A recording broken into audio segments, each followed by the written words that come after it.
காரை மறிக்கிற அளவுக்கு அந்த ஒரு சூழ்நிலையை உருவாக்குறாங்க அப்படின்னா சம்திங் ராங். காரை மறிக்கக்கூடிய அளவுக்கு சூழல்கள் உருவாகுது அப்படின்னு சொன்னா அது திட்டமிட்டு வரக்கூடியது, ஒரு செய்தியாக மாற்றணும்னு நினைக்கக்கூடியது. காரை மறிச்சவங்களும் தர்ணா போராட்டம் நடத்தினவங்களும் கடைசியில் பத்திரிகையாளர்கள் சந்திச்சுட்டு வெளியில வரும்போது என்ன பேட்டி கொடுத்துட்டு வந்தாங்க? நான் கடைசி வரை தளபதிக்கு தான் வேலை செய்வேன், என்னுடைய உயிர் மூச்சு இருக்கிற வரைக்கும் அவருக்கு தான் இருப்பேன் அப்படின்னு சொல்லக்கூடியவர்கள் தலைவர் தலைவர் வரக்கூடிய காரை மறிக்க வேண்டிய அவசியம் என்ன இருக்கு? அது திட்டமிட்டு இல்ல ஒரு ஆதங்கம் இருக்கும் இல்லையா சார்? நீங்க என்ன ஒரு வருஷம் ஆதங்கம்? நான் வந்து யாருக்கிட்ட முறையிடணும்? உங்களுடைய ஆதங்கத்தை யாருக்கிட்ட முறையிடணும்? கட்சிக்குள்ள முறையிடணும். கட்சிக்குள்ள முறையிட்டீங்களா? நீங்க பண்றது கட்சிக்கு தெரியாம இருக்கா? உங்களுக்கு ஒரு பொறுப்பு கொடுத்துருக்காங்க, உங்களுக்கு ஒரு பொறுப்பு கொடுத்து நீங்க இருங்கன்னு உங்களுக்கு சொல்லும் போது அதை நான் வந்து இப்போ எனக்கு என்ன அங்கீகாரம்னு எனக்கு தெரியும், அப்படிதானே? இப்போ வரக்கூடியவர்கள் போய் அவர் தலைவர் முன்னாடி நின்று ஒரு ஃபோட்டோ எடுத்துக்கிட்டாங்கன்றதுக்காக நான் கோவப்பட்டு எனக்கு வந்து ஃபோட்டோ தரலன்னு சொன்னால் அது வந்து அர்த்தமாயிடுமா? இல்லை.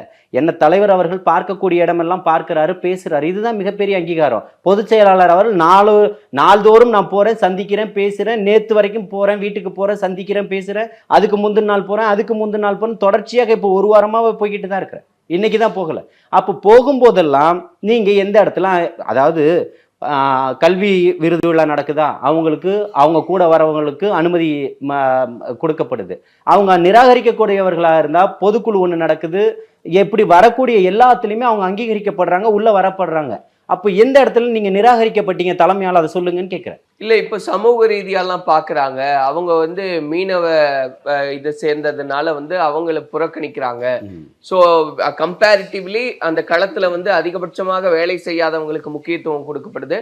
இப்ப இந்த சமூகம் சார்ந்த ஒரு பார்வையை வச்சுதான் அவங்களுக்கான வாய்ப்பு கொடுக்கல அப்படின்றதெல்லாம் பேசப்படுது இல்லையா? இல்ல, அதாவது வேலை செய்யாதவர்களுக்கு தான் பொறுப்பு கொடுக்கப்படுதுன்னா சகோதரர் சாமுவேல் ராஜ் வந்து வேலை செய்யலன்னு சொல்றீங்களா?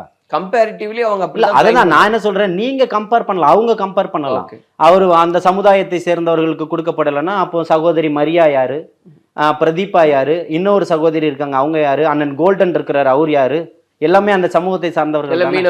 ஆமா, அந்த 15 பேர்ல 4 பேர் 5 பேர் அந்த சமூகத்தை சார்ந்தவர்களே அங்க கொடுக்கப்பட்டிருக்குன்னா அது முக்கியத்துவம் கொடுக்கப்படுது இல்ல, 3ல் 1 பங்காயிடுது இல்ல. 15 பேர்ல 5 பேர் இருக்காங்கன்னா அவங்க ஸ்ட்ரென்த் தானே. அப்ப யாரையுமே அங்க நிராகரிக்க இல்லைல்ல. இந்த போன்ற ஒரு செய்திகளை தான் கட்டமைக்குது. அதாவது இது வரைக்கும் தமிழக வெற்றி கழகத்தினுடைய அலுவலகத்தினுடைய வாசலுக்கு வராத மீடியா 3 யூனிட்டுகளை போடப்படுது. ஏன்றதான் இங்க பேசும் பொருளா மாறுது. பின்னாடி வேற கட்சி இயக்குதுன்னு நினைக்கிறீங்களா?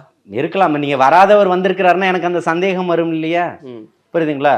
அதாவது சகோதரி முன்வைக்கக்கூடிய கருத்துக்கள், இப்பவும் சொல்றேன், உங்களுடைய வேலைகள் தொடர்ச்சியாக நல்லதாவோ கெட்டதாவோ யார் எது செய்தாலும் அது தலைமைக்கு நிச்சயமாக தெரியும். ஏன்னா எல்லாமே இன்னைக்கு ஊடகங்கள் இன்னைக்கு பதிவு செஞ்சுக்கிட்டு இருக்கு. எதையுமே மறைச்சு கொண்டு போயிட முடியாது. நீங்க ஏதோ ஒரு குக்கிராமத்தில் நீங்க வேலை செஞ்சா கூட அது நீங்க நேரடியாக தலைமைக்கு வந்துகிட்டு இருக்கு. நான் செய்யக்கூடிய வேலைகளை எல்லாம் மீடியாக்கள்ல பேசக்கூடியதெல்லாம் டெய்லியுமே எடுத்து தலைவர் தளபதி அவருடைய நம்பர் என்கிட்ட கொடுத்து நான் அனுப்பி வச்சுக்கிட்டா பார்த்துக்கிட்டு இருக்கிறாரு. இல்லை, இன்னைக்கு ஊடகங்கள் அந்த மாதிரி அவ்வளவு வேகமாக போய்கிட்டு இருக்கு. இன்னைக்கு மெயின் ஸ்ட்ரீம் மீடியான்னு சொல்லக்கூடியதை விட மிஞ்சிருச்சு இன்னைக்கு யூடியூப் சேனல்கள் எல்லாமே. உடனுக்குடனே செய்திகளை கொண்டு போய் சேர்த்துக்கிட்டு இருக்கு. இன்னைக்கு அந்த செய்திகள் ஒரு பக்கம் அடுத்த நிமிஷம் ஒரு அரை மணி நேரத்தில் அந்த செய்திகள் போயிட்டாலும் இந்த மாதிரி யூடியூப் மீடியாக்களில் போடக்கூடிய செய்திகள் ஒரு வாரம் 1 மாதம் ஆனாலும் அதில் தான் இருக்குது.